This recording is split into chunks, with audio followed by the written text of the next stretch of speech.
Si pendant longtemps, dans l'imaginaire de nombreux citoyens, on assimilait le phénomène de dépigmentation de la peau à une certaine classe sociale ignorante des risques liés au fléau, il est de plus en plus fréquent de voir des femmes responsables qui, hier, étaient d'un noir ébène, se métamorphoser et adopter un teint qu'elles n'ont pas toujours eu. La situation au Togo est d'autant plus frappante qu'elle se constate au plus haut sommet de l'État. Ce qui risque de donner un très mauvais signal à la jeune génération qui finira par se dire que sans la clarté de la peau, elle ne sera pas acceptée. Aujourd'hui, l'Assemblée nationale et le gouvernement sont le miroir du phénomène. Pour qui connaissait des femmes aujourd'hui nommées au gouvernement ou siégeant à l'Assemblée nationale, il suffit de les reluquer de pied en cap pour se rendre à l'évidence.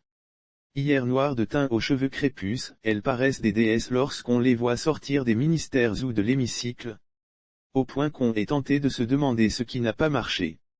Ou plutôt ce qui a trop marché chez elles. Pourquoi des ministres, des députés et pas des moindres, financièrement parlant décident-elles de renier ce que Dieu leur a donné sous les tropiques, la peau noire?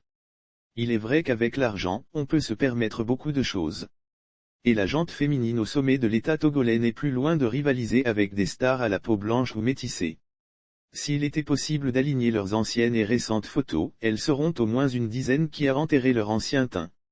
Aujourd'hui, avec leurs cheveux importés juchés sur la tête, téléphone de dernière génération entre les mains, la démarche réadaptée pour se donner une certaine assurance que leur ancien état ne leur conférait pas, des femmes de l'exécutif et du législatif ont changé de look.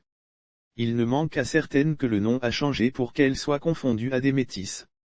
Mais pour quel but? Plaire à un homme? Si aujourd'hui elles ont le nerf de la guerre pour s'offrir un nouveau teint à coups de produits éclaircissants, la force de l'âge demeure inéluctable, la beauté flétrira, les rides apparaîtront et la réalité les rattrapera sur l'autre versant de la vie. Mais pendant qu'elles sont encore aux affaires, elles seront copiées par la jeune génération. La gouvernance autrement est en marche, à coups de produits éclaircissants.